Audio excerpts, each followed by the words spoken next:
कांग्रेस और जातिगत जनगणना का क्या रिश्ता है? सच्चाई यह है कि कांग्रेस का सामाजिक न्याय और जातिगत जनगणना एक ही सिक्के के दो पहलू। भारतीय राष्ट्रीय कांग्रेस की सामाजिक न्याय की सोच के केंद्र बिंदु में सदैव जातिगत जनगणना का भाव रहा है और कांग्रेस की इसी सोच के चलते इस देश में आजादी के बाद पहली बार यूपीए कांग्रेस की सरकार ने 19 मई 2011 को देश में जातिगत जनगणना करवाने का निर्णय लिया। दो विभागों को जिम्मेवारी दी, डिपार्टमेंट ऑफ पॉवर्टी एलिविएशन और जो अर्बन डेवलपमेंट है, शहर और गांव की जातिगत जनगणना की। यह रिपोर्ट 3 जुलाई 2015 को 19 मई 2011 को निर्णय हुआ, शुरुआत हो गई। 3 जुलाई 2015 को रिपोर्ट आ गई। परंतु एक षड्यंत्र के तहत प्रधानमंत्री मोदी और मोदी सरकार ने, और उसमें उनके सारे मित्र दल भी शामिल हैं जो यहां बड़ी बड़ी बातें करते हैं, बिहार में वो भी, उन्होंने एक षड्यंत्र के तहत जातिगत जनगणना की उस गिनती को, उन सब आंकड़ों को कूड़ेदान में डाल दिया। तब से आज तक अध्यक्ष जी कह रहे थे 2.5 वर्ष, अध्यक्ष जी मैं दुरुस्त करूंगा, ये 2011 में लड़ाई शुरू हुई, 25 में आ गए।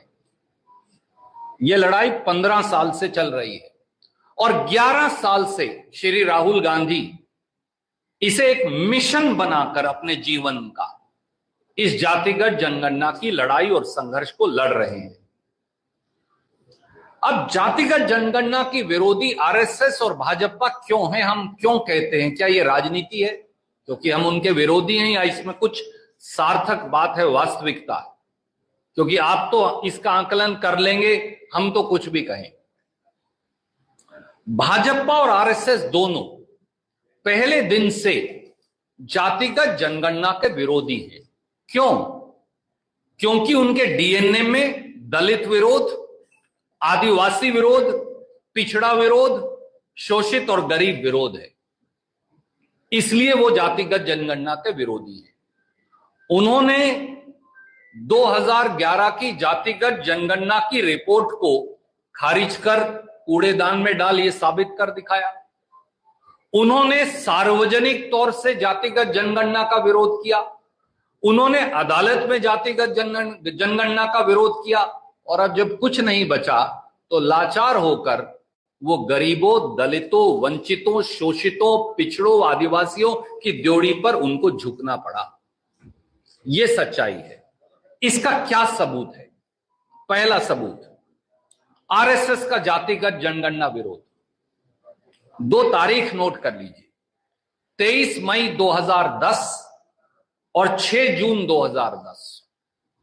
आरएसएस में नागपुर से भैयाजी जोशी जो सह कार्यवाहक हैं, उन्होंने बाकायदा बयान जारी किया और यह कहा कि राष्ट्रीय स्वयंसेवक संघ जनगणना में जाति गिनने के विरुद्ध है। ये 2 तारीख इसलिए नोट करिए। तो मैं आपको भेज रहा हूं ये सारे कागजात, इसलिए ये वो बयान है जो उन्होंने जून 2010 में आरएसएस के मुखपत्र, जो उन्होंने आरएसएस के मुखपत्र ऑर्गेनाइजर में छापा था। और कोई कहे कि भाई ऑर्गेनाइजर में ही छाप दिया तो कोई दिक्कत नहीं, इंडिया टुडे और वहां नागपुर के सब जो अखबार हैं उसमें भी छापा। मैं उन दोनों की प्रतिलिपि आपको भेज रहा हूं। तो ये तो है आरएसएस और जातिगत जनगणना की बात हो गई, इधर रख देता हूं। अब आ जाइए अगला पहलू, दूसरा।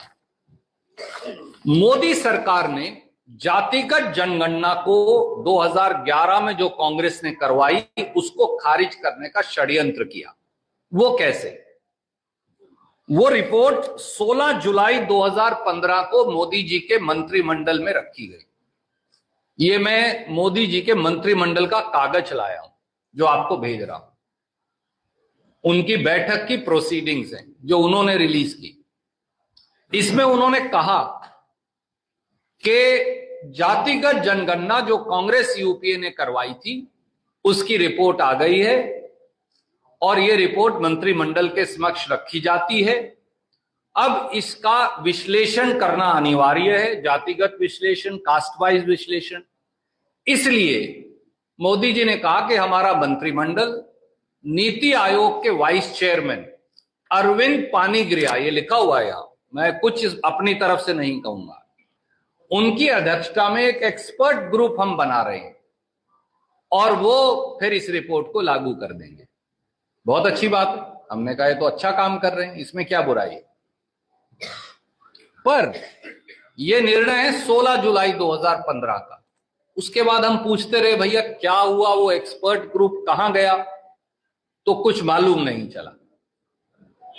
फिर वो पकड़े गए सबसे बड़े न्यायालय में, उच्चतम न्यायालय में, सुप्रीम कोर्ट में। उन्होंने शपथ पत्र देकर जो कहा वो बहुत चौंकाने वाला है। वो शपथ पत्र ये है जो मोदी सरकार ने दिया, और वो शपथ पत्र दिया उन्होंने 2021 में। ये 16 जुलाई 2015 है, ये 2021 में दिया, यानी कितने साल के बाद? लगभग 6 साल हो गए। थोड़ा हरियाणा के आदमी की गिनती मनोज भाई कमजोर होती है, इसलिए पूछ रहा हूं। 6 साल के करीब हो गए। 6 साल बाद जो उन्होंने कहा वो बड़ा चौंकाने वाला है, और वो मैं आपको ये एफिडेविट भी भेज रहा हूं और प्रेस विज्ञप्ति में भी है। उन्होंने ये कहा कि अरविंद पानीग्रिया की अध्यक्षता में जो कमेटी बनाई थी, एक्सपर्ट ग्रुप जातिगत जनगणना 2011-12, मोदी जी उसका कोई भी मेंबर बनाना भूल गए। 6 साल तक कोई मेंबर ही नहीं बना। मैं नहीं कह रहा, मैं आपको पढ़ के बताऊंगा। और उसकी कभी मीटिंग भी नहीं हुई। अब मैं आपको अंग्रेजी की उनकी 2 लाइन पढ़ देता हूं। It was decided by the cabinet, this is the cabinet decision, 16 July 2015। It was decided by the cabinet to constitute an expert committee under the chairmanship of the then vice chairman Niti Aayog, Professor Arvind Panagriya. However, the other members in the committee were not named and the committee never met. As a result, no action has been taken on the data in past 5 years. उन्होंने उठा के उसे कूड़ेदान में डाल दिया। तो जिसने जातिगत जनगणना करवाई कांग्रेस ने, उस रिपोर्ट को उन्होंने कूड़ेदान में डाल दिया। तीसरा पहलू, मोदी सरकार ने संसद में लिखित जवाब में जातिगत जनगणना करवाने से इनकार ही कर दिया, बोले हम नहीं करवाएंगे कभी। तो मैं उनका वो लिखित जवाब भी ले आया। ये 2 बार दिया। कांग्रेस के सदस्यों से ने पूछा, एक बार छाया वर्मा जी ने, जो हमारी सांसद हैं पड़ोस में छत्तीसगढ़ से, और एक बार दीपक बैज जी ने, जो वहां के कांग्रेस के हमारे अध्यक्ष हैं। एक सवाल का जवाब दिया उन्होंने 10 मार्च 2021 को, और एक सवाल का जवाब दिया उन्होंने 8 फरवरी 2022।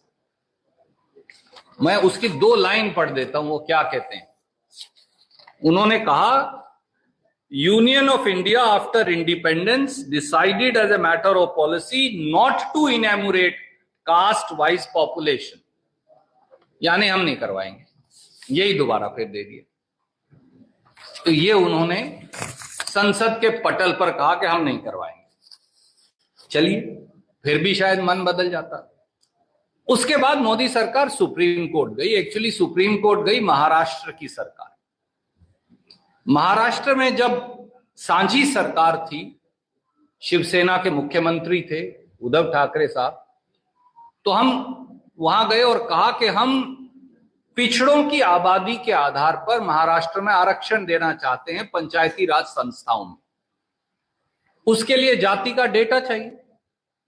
वो डेटा ऑलरेडी उपलब्ध है, क्योंकि 2011 में जातिगत जनगणना हो गई, तो वो हमें दे दीजिए। उन्होंने कहा हम नहीं देंगे। तो पहली कभी होता है देश में कि प्रांत की सरकार ने देश की सरकार पर मुकदमा कर दिया। केस का नाम ही है स्टेट ऑफ महाराष्ट्र बनाम यूनियन ऑफ इंडिया। वहां अब मोदी जी को शपथ पत्र देना पड़ा। जब उन्होंने शपथ पत्र दिया तो आप आश्चर्यचकित रह जाएंगे, उन्होंने वहां 5 बातें लिखकर शपथ पत्र में कही, और वो शपथ पत्र मैं आपको भेज रहा हूं। उन्होंने साइन करके दिया। ये मोदी जी का शपथ पत्र है। इसमें क्या कहा? पहली बात उन्होंने कही, जनगणना के साथ जातिगत जनगणना करवाना सही नहीं है, और ऐसा करवाया तो जनगणना के आंकड़े ही गलत हो जाएंगे। और यह भी कह दिया कि जब पहले भी आप करवाया करते थे 1931 से तब भी वो सारे आंकड़े गलत थे, उनको भी खारिज कर दिया। तो पहली बात कही कि जनगणना जब करवाएंगे, सेंसस करवाएंगे, तो उसमें जातिगत जनगणना नहीं करवाएंगे। दूसरी बात फिर कहा, और ये 2021 में कह रहे हैं, 25 में नहीं, ये भी है, ये एफिडेविट जो है ये 21 सितंबर 2021 का है। उसमें ये कहा कि हमने सब तैयारी कर ली है जनगणना 2021, क्योंकि 21 में ड्यू थी, वो तो अभी हुई नहीं है, इसलिए अब उसमें जाति ऐड नहीं की जा सकती। ये उसके पैरा 17-18 में कहा, मैं लिखकर भेज रहा हूं। तीसरी बात और ज्यादा चौंकाने वाली कही, ये कहा कि जनगणना करते हुए पिछड़ा वर्गों, फिर अब ओबीसी पर आ गए, SC ST को छोड़कर, इनकी जाति का डेटा इकट्ठा करना, मैं आई कोट, प्रशासनिक तौर से असंभव है, ना ये पूरा हो सकता, ना ये सही होगा। यानी सारे ओबीसी हिंदुस्तान के खारिज करके मारे। मैं फिर दोहराता हूं, क्या कहा? जनगणना करते हुए पिछड़ा वर्गों की जाति का डेटा इकट्ठा करना प्रशासनिक तौर से असंभव है, और ये ना पूरा होगा कभी, और ना ये सही होगा। और अगली बात, चौथी और ज्यादा चौंकाने वाली, ये कहा कि भारत सरकार ने 2021 के सेंसस में जाति को ना शामिल करना भारत सरकार यानी मोदी सरकार का एक सोचा समझा नीतिगत निर्णय है। और फिर अदालत को कहा कि अगर आपने कह भी दिया कि ये रिलीज कर दो, तो ये बहुत बड़ी नीति पॉलिसी की अवहेलना हो जाएगी, जो आपको अधिकार ही नहीं है, सिर्फ हमें। तो अब इससे ज्यादा बड़ा सबूत क्या हो सकता है कि बीजेपी के डीएनए में ही SC ST OBC और जातिगत जनगणना का विरोध है। एक पांचवा पहलू भी है, वो बिहार से जुड़ा है, इसलिए जरूरी है। बिहार ने एक आधी अधूरी गलत जातिगत जनगणना करवाई। जातिगत जनगणना का मॉडल है तेलंगाना मॉडल, उसके बारे में आपसे मैं चर्चा करूंगा अलग से। पर जो भी करवाई उसको चुनौती दे दी सुप्रीम कोर्ट ने, और उस मुकदमे का नाम है एक सोच एक प्रयास बनाम भारत सरकार व बिहार सरकार।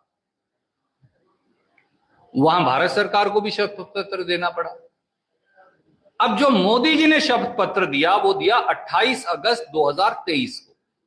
वो बड़ा कमाल का है, वो छुपा रखा है, किसी के पास है नहीं, तो मैं ले आया उनका, वो भी आपको भेज रहा हूं। ये बाकायदा उन्होंने, उनके दस्तखत मोहर सब लगे हुए हैं इस पे। इसमें उन्होंने ये लिखा, मोदी सरकार ने, बीजेपी सरकार ने, कि बिहार की सरकार को जातिगत जनगणना करवाने का कोई अधिकार नहीं, और अगर बिहार की सरकार जातिगत जनगणना करवाए भी तो ये संविधान के विरुद्ध है, हम इसे खारिज करते हैं। ये लिख दिया उन्होंने। अब जैसे ये दावा ये दायर हो गया सुप्रीम कोर्ट में, तो हु हल्ला मच गया।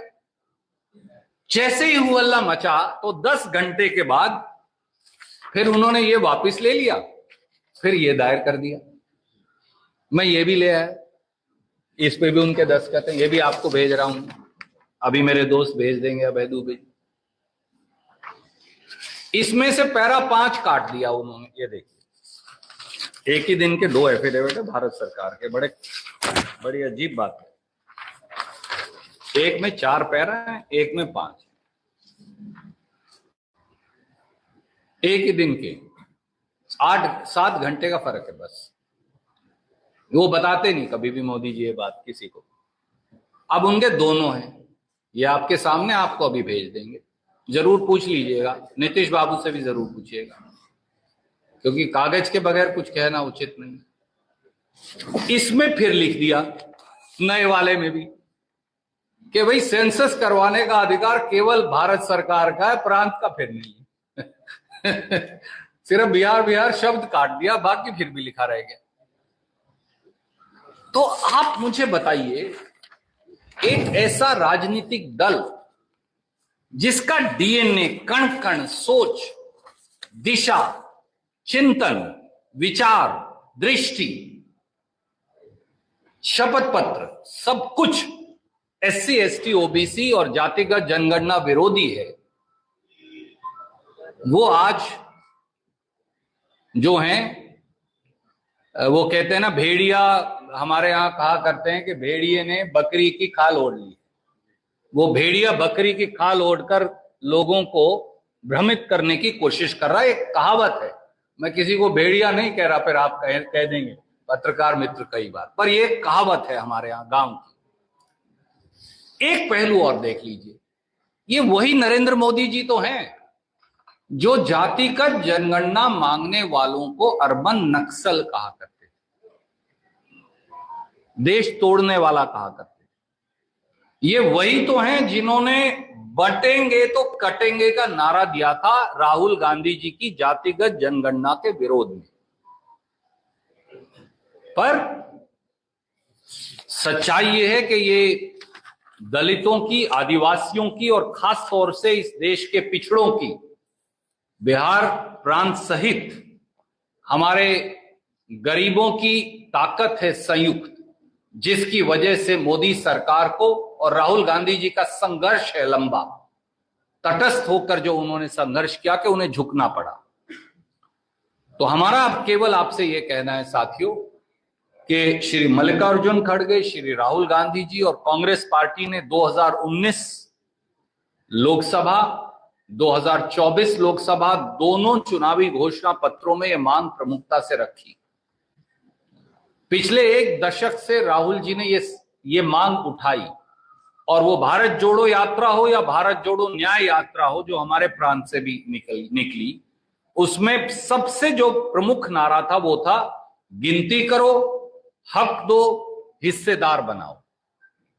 और कांग्रेस के लिए इसलिए ये समाज का एक ऐसा एक्सरे है जिससे सामाजिक समानता, न्याय व सम्मान की ये धुरी है। और हम इस बात के लिए कटिबद्ध हैं कि कांग्रेस का एक एक साथी आखिरी सांस तक इस लड़ाई को लड़ेगा भी, और हम इसका सही मायनों में बिहार सहित पूरे हिंदुस्तान में क्रियान्वयन करके दिखाएंगे।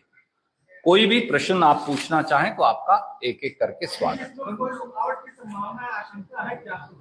देखिए, आपके सवाल के लिए सबसे पहले साधुवाद। नरेंद्र मोदी जी ने यकायक ये तो मान लिया कि जातिगत जनगणना करवाएंगे, ये सारी बातें कहकर, पर ना तो उसकी शुरुआत की तारीख बताई, ना समापन की तारीख बताई। तो इसलिए एक शंका जरूर है कि कहीं जैसे पिछली बार बिहार की बोली लगाई थी 30,000, 40,000, 50,000, 60,000, 80,000, आए नहीं 8 रुपए भी। वापस चुनाव होने के बाद 8 ही रुपए नहीं आए। तो कहीं ये भी एक शगुफा ना बना के छोड़ दिया जाए गरीबों, दलितों, आदिवासियों, पिछड़ों के अधिकार के इस संग्राम को, सम्मान की इस धुरी को, अगर आप कार के हिसाब से बताऊं तो it's like an axle of the vehicle. इसको वो कहीं चुनावी शगुफा ना बना लें, इस बात की शंका जरूर सिर्फ कांग्रेस के लोगों के नहीं, हर गरीब, शोषित, वंचित, पिछड़े के मन में है। आप बोले तो सर दोनों का आ जाएगा एक एक करके। सर आपको लगता है क्या कांग्रेस ने बैकवर्ड लीडरशिप को आगे बढ़ने का मौका दिया है? एक मिनट, और इसी से जुड़ा सवाल है, अगर आपकी लीडरशिप ने आगे बढ़ने का मौका दिया, 1980-90 में जब कांग्रेस बहुत ही ताकतवर थी, 1980 से 90 के बीच में कांग्रेस ने बिहार में 6 मुख्यमंत्री बनाए और सभी 6 के 6 फॉरवर्ड थे, उसमें भी 4 ग्रामीण थे। क्या कहना है? आदरणीय साथी, कई बार ना हम जातिगत जनगणना और शोषित वंचित, और मैं आपके सवाल का सम्मान करता हूं, पर मैं आपको एक और नजरिया दे रहा हूं देखने का। कई बार हम एक या दो या चार व्यक्तियों से पूरे समाज के सामाजिक परिवर्तन के मुद्दे को जोड़कर देख लेते हैं और वो मुद्दा गौण हो जाता है। जातिगत जनगणना जो है वो किसी एक व्यक्ति के लिए नहीं है, वो कोई राजेश जी को या शकील भाई को या किसी और साथी को केवल पद देने के लिए नहीं है। ये सशक्तिकरण और सामाजिक न्याय का सबसे बड़ा हथियार है। और कांग्रेस जो है, आप याद करिए, आजादी की लड़ाई से पहले से आजादी की लड़ाई के बाद तक हम अंग्रेज से लड़े, ये सही है, अध्यक्ष जी कह रहे थे, पर हम केवल अंग्रेज से नहीं लड़े। हम अंग्रेज के साथ साथ समाज की भ्रांतियों, कुरीतियों, भेदभाव, बेड़ियों, रूढ़िवादियों, उनसे भी लड़े।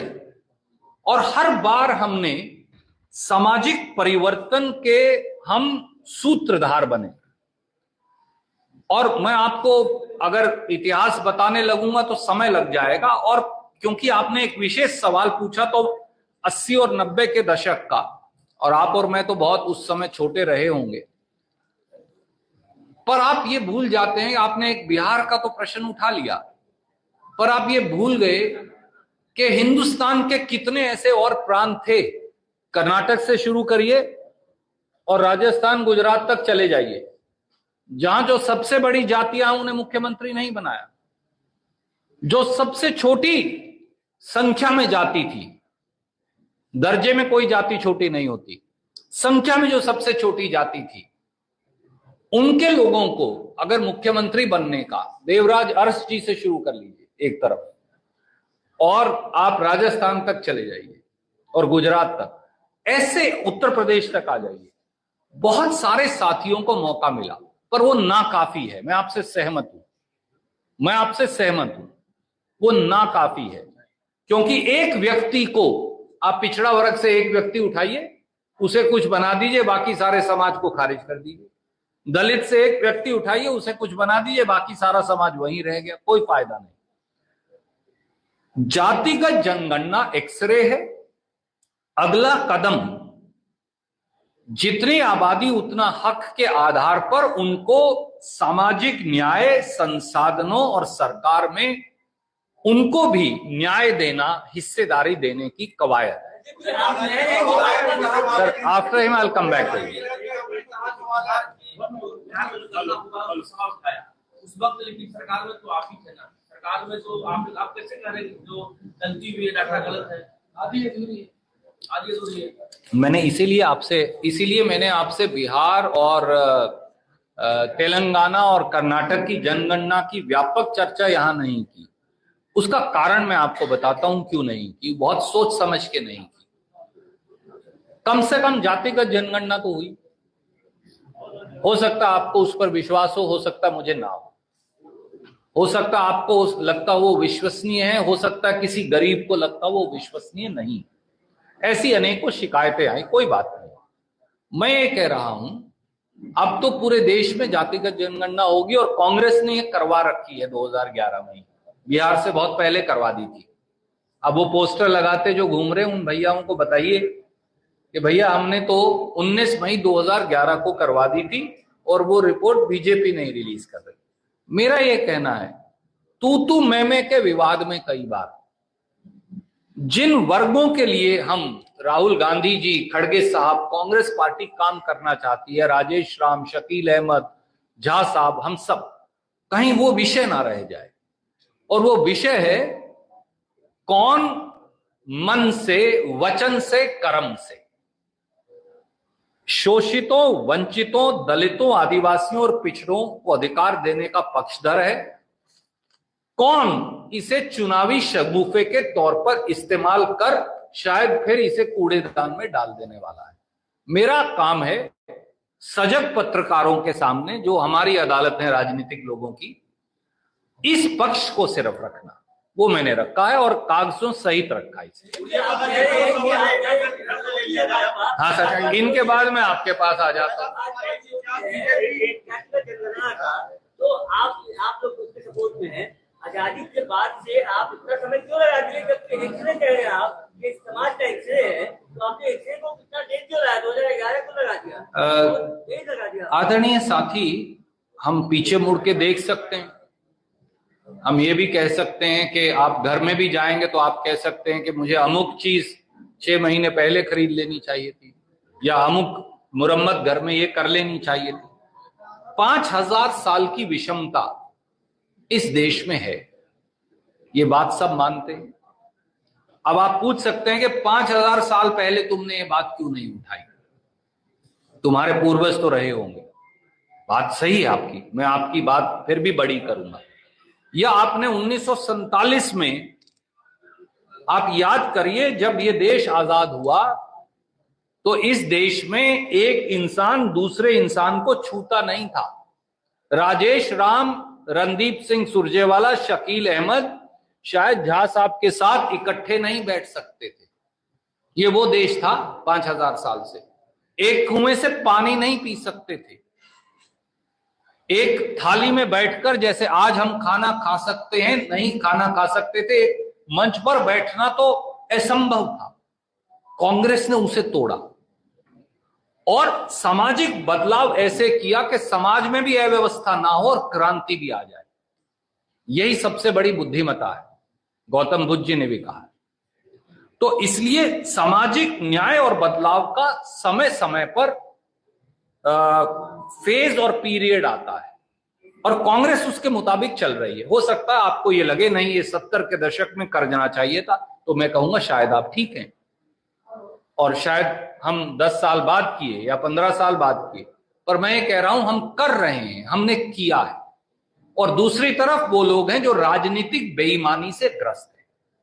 हाँ, 2 सवाल है। पहला सवाल है कि क्या बीजेपी, सर, एक तो हरियाणा के आदमी से 2 सवाल इकट्ठे नहीं पूछने चाहिए, वो भूल जाते हैं। क्या बीजेपी ने मास्टर्स को खेल दिया कास्ट सेंसस का डिसीजन लेकर बिहार चुनाव से पहले, जिसका सीधा फायदा बीजेपी को मिल सकता है क्योंकि कास्ट पॉलिटिक्स बिहार में सबसे ज्यादा होती है? और दूसरा सवाल है, पहलगाम जो हमला हुआ, सर पहले आप दूसरा पूछ लेना ना। आपके सवाल में ही आपका जवाब है। बीजेपी के लिए जातिगत जनगणना राजनीति है, वोट की। हमारे लिए ये सामाजिक बदलाव, न्याय, सम्मान, बराबरी का माध्यम है, यही अंतर है। वो राजनीति करेंगे, वो राजनीति करेंगे। और जब आप जिंदगी के बदलाव के मुद्दे पर राजनीति करते हैं तो आप कभी उस मुद्दे को लागू नहीं कर पाते। ये आपका विश्वसनीयता और विश्वास का तरीका होना चाहिए, जो राहुल गांधी जी, खड़गे साहब और कांग्रेस का है। हम में और उनमें यही अंतर है सर।